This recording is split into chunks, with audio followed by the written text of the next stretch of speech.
بسم الله الرحمن الرحیم. به نام خداوند بزرگ توانا. ان شاء الله کاملا خوب صحتمند باشین. بخیر آمدین. خوب هستین؟ بچه‌ها شما خوب هستین؟ بله. آفرین. تشکر. ما خوب هستیم. بیاین که بخیر درس خود شروع کنیم و ببینیم که درس ما کدام درس بود، کدام مضمون است. مضمون خود حتما میفهمین، درس هم حتما میفهمین. به خاطر چی؟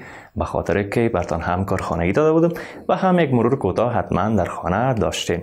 بازم تشکر از شما. درس ما شما درس 33 و درس 34 فصل 4 تاریخ صنف 7 است. در این درس ما شما دو درس به شکل کوتاه و مختصر مرور میکنیم. به خاطر چی؟ به خاطر که بسیار نزدیک به هم و مرتبط به هم است. یک سوال پرسیده. چی پرسیده؟ پرسیده که آیا میدانید خلافت اموی ها چگونه سقوط کرد؟ جواب این سوالات در صفحات 75 الی 76 کتاب شما دادن. در مورد عوامل و دلایل سقوط حکومت اموی ها بر ما شما گفته. اما پیش از او بیاین یک مرور کوتاه به درس گذشته خود داشته باشیم. کارهای خانگیتان من پرسان میکنم، باز بعد از او میریم در مورد دلایل سقوط خلافت اموی ها گپ خواهد زدیم. آماده هستین؟ بسیار خوب، من کاملا آماده. با شما گفتیم که بعد از وفات معاویه پسرش به نام یزید ابن معاویه به قدرت میرسه و قدرت به دست میگیره و در سال 61 هجری واقع غم‌انگیز جنگ کربلا هم اتفاق میفته. در جنگ کربلا نواسه پیغمبر خدا صلی الله علیه و آله و سلم حضرت امام حسین با یارایش به شهادت میرسه. بعد از یزید تعداد دیگه از سلسله هم به قدرت و حاکمیت میرسن و الا سال 132 هجری بر قلمرو خلافت اسلامی اینا حکم روایی میکنن. آخرین حکمران این خاندان هم کسی بوده به نام مروان که در سال بین سالهای 127 الی 132 هجری بر قلمرو امپراتوری اسلامی حاکمیت نیمه جان و نیمه تمام پیش میبره. به خاطر چی؟ به خاطر که ما گفتیم آهسته آهسته امپراتوری وسیع اموی ها می باشه که وسعتش بسیار زیاد فراخ بوده، به شکل متزلزل آهسته آهسته پیش میره و این آدم آخرین حکمران سلسله اموی ها می باشه و بالاخره در نهایت هم ابو مسلم خراسانی با یک قیام سرنوشت سازه که انجام میده به دوره خاندان اموی ها دیگه خاتمه میبخشه و اینجاست که سلسله اموی ها کاملا سقوط میکنه و به جایش خاندان دیگه و حکم روایی دیگه من به قدرت و حاکمیت در دست میگیرن. گپایی بود که ما شما در درس گذشته خواندیم و کوتاه مرور کردیم. مرور به خاطر کردم که هم یادتان به هیچ وقت فراموشتان نشه. برای حمایت از ما چینل بیگم اکادمی را سابسکرایب کنید و سپس زنگوله را فشار دهید تا به تمام ویدیوهای درسی ما دسترسی داشته باشید و از آنها مستفید شوید. پس آماده هستین که اهداف درس امروز بگیم؟ بسیار خوب.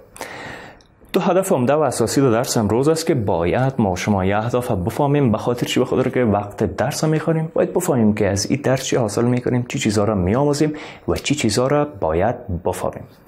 اولین هدف درس ما شما کسب معلومات در مورد دلایل سقوط خلافت اموی هاست. ما شما باید بفهمیم که به کدام دلایل و به کدام اسباب خلافت اموی هایی که چندین قرن بر حکومت نشسته بودن و حاکمیت داشتن بالاخره از بین میره و تمام میشه. هدف دوم کسب معلومات در مورد قیام ها و بغاوت های دوره خلافت اموی هاست. ما شما باید بفهمیم که مردم در نقاط مختلفی که تحت حاکمیت اموی ها بودن به چی دلیل من قیام میکنن، قد علم میکنن، بغاوت میکنن و بالاخره سبب میشه که دوره اموی ها خاتمه پیدا کنه. پس آماده هستین که شروع کنیم؟ بسیار خوب. شاگردای ما باشین، آماده نباشین اصلا امکان نداره. آفرین. پس بیاین که از سقوط خلافت اموی ها براتون بگویم. نکات مهم درس یادداشت بگیرین. به خاطر چی؟ به خاطر که همیشه به دردتان میخوره. تعداد از خلفای اموی به احکام الهی توجه میکنن، مثل حضرت عمر ابن عبدالعزیز.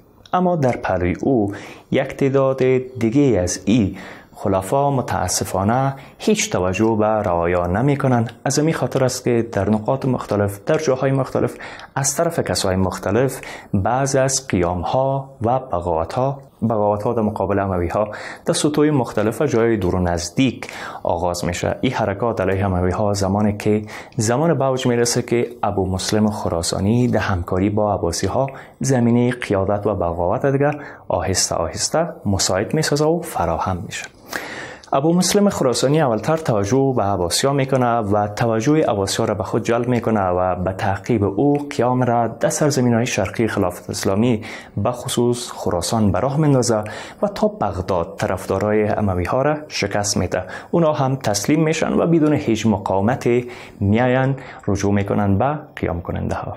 با تعقیب از او مردم هرات، فوشنگ، بلخ، طالقان و ساحات دیگر به امر ابو مسلم خراسانی تا دمشق هجوم میبرند و در اونجا بر فراز دیوارهای بلند و برج‌های مستحکمی که در دمشق وجود داره بیرق‌های سیاه را بلند میکنن و به اهتزاز میرن.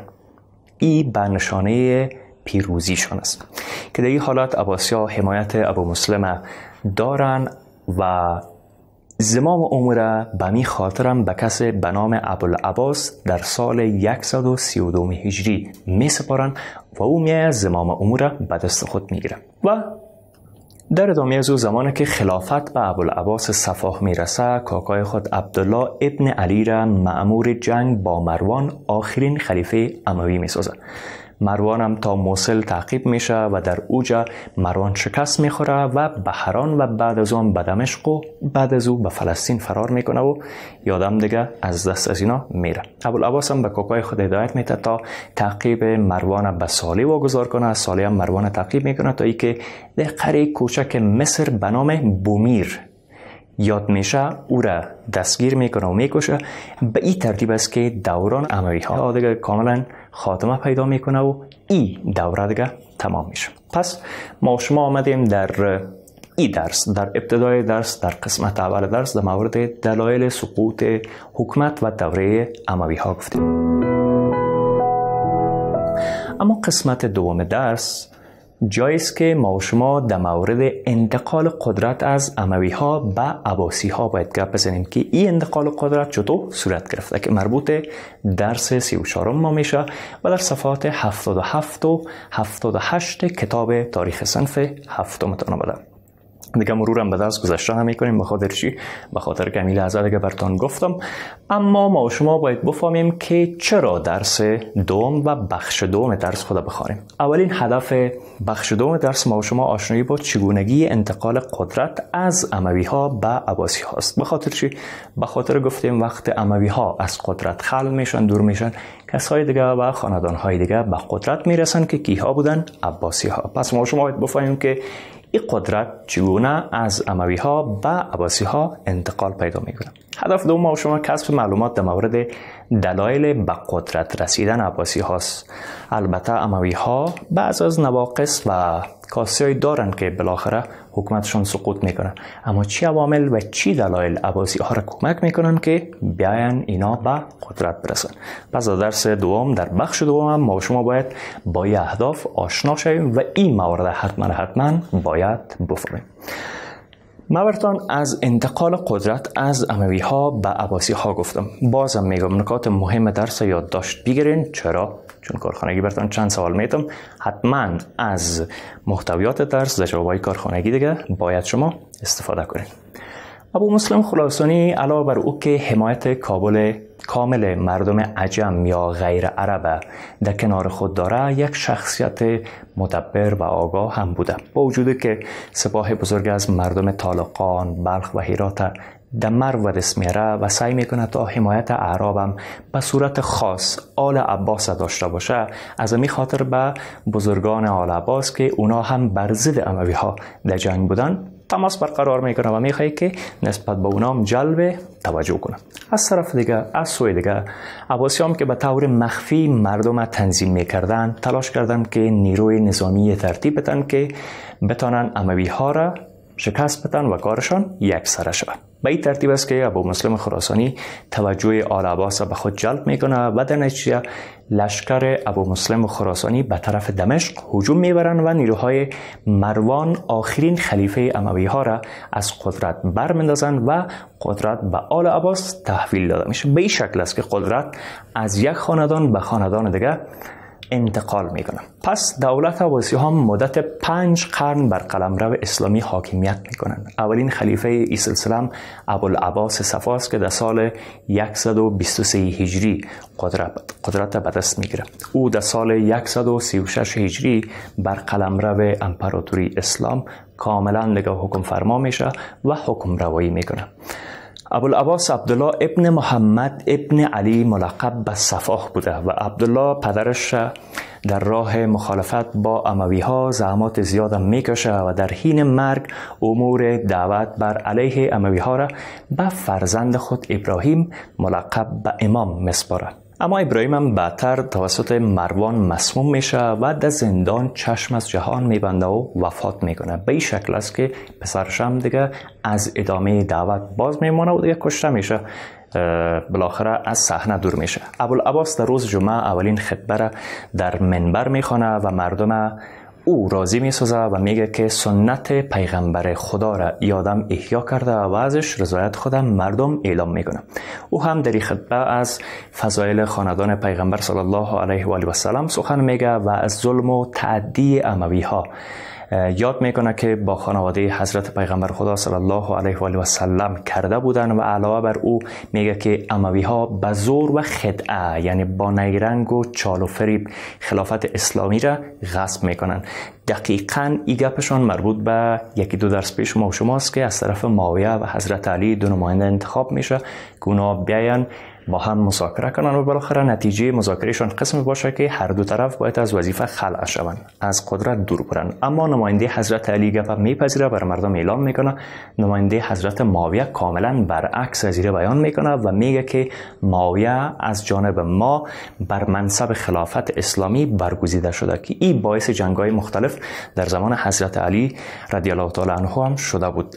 در اینجا وقتی که گفتم میگن با خدعه و زور خلافت اینا میگیرن و غصب میکنن، دقیقاً گپ است که ما در درس‌های گذشته راجع به او گپ زده بودیم. خلافت عباسیان تا سال 656 هجری ادامه پیدا میکنه و در مدت 5 قرن امرا و حکمای متعدد از این خاندان به قدرت میرسن و حوادث زیاد هم در زمانشان به وقوع میپیونده. از جمله حوادث دلخراش یکی هم به شهادت رسانیدن ابو مسلم خراسانی است که در حکومت خلیفه منصور صورت میگیره و او آدم دیگه از بین میره. بعد از منصور به تعداد تقریبا 36 تن از خلفای عباسی یکی بعد دیگه به قدرت میرسن، از جمله ابو احمد المعتصم بالله که توسط حملات نیروهای چنگیز دیگه از قدرت کاملا دور میشه و این سلسله آهسته آهسته رو به زوال میره. بسیار فهمیدین؟ بله. تمام شو فهمیدین؟ چیز مشکل نیست؟ بیایم کوتاه جمع کنیم، کارخانگی رو بگیم. بسیار. ما شما در قسمت دوم درس امروز خود راجع به انتقال قدرت از اموی ها به عباسی ها گفتیم که چگونه و بر اساس کدام دلایل آهسته آهسته قدرت از اموی ها گرفته میشه و میرسه به خاندان عباسی ها. البته با دلایل مختلف اجتماعی سیاسی که در او زمان حاکم بوده، نزاع و جنگ هایی که در قسمت های مختلف سرزمین اسلامی بوده و خود مخالفت هایی که بین امرای مختلف اموی و عباسی بوده، آهسته آهسته زمینه مساعد میشه تا اموی ها کاملا از قدرت دور شوند و خلافت و قدرت به دست عباسی ها بیفته که ما شما در تمامش مرور کردیم. دیگه نیاز نیست کلش من دوباره براتون تکرار کنم. بیاین که سوالات کارخانگیتان بگین. شما سوال ندارین؟ شما که سوال ندارین، من سوال میپرسم، نوشته کنین. سوال اول: ابو مسلم خراسانی کی بود؟ معلومات دهید. شما میگین ابو مسلم خراسانی کی بوده؟ چی کارا کرده؟ و بالاخره گفتم که چطور به شهادت میرسه. ایره برای ما میگن. سوال دوم: ابوالعباس صفا کی بود؟ بنویسید. از ابوالعباس صفا میگین، معرفی میکنین، کارایش میگین و در کل جواب سوالتانه تکمیل میکنین. سوال سوم: عباسی ها چگونه به قدرت رسیدند بیان کنید. شما میگین که اموی ها به این شکل، به این دلیل، به این سبب از قدرت دور شدن و بالاخره عباسی ها به قدرت رسیدن. 3 سوال کارخانگیتان که براتون گفتم، انشالله که درس خوب فهمیده باشین، متوجه درسایتان باشین، کارهای خانگیتان انجام بدین، صحتتان توجه کنین، خواب کافی داشته باشین، غذای سالم بخورین، ورزش کنین که همیشه خوب، صحتمند، هوشیار، ذکی باشین و درس هم خوب یاد بگیرین. تا که بازم همدیگه را میبینیم، تمامتان به خداوند بزرگ میسپارم. قبل از آغاز درس بعدی وقفه کوتاه میگیریم.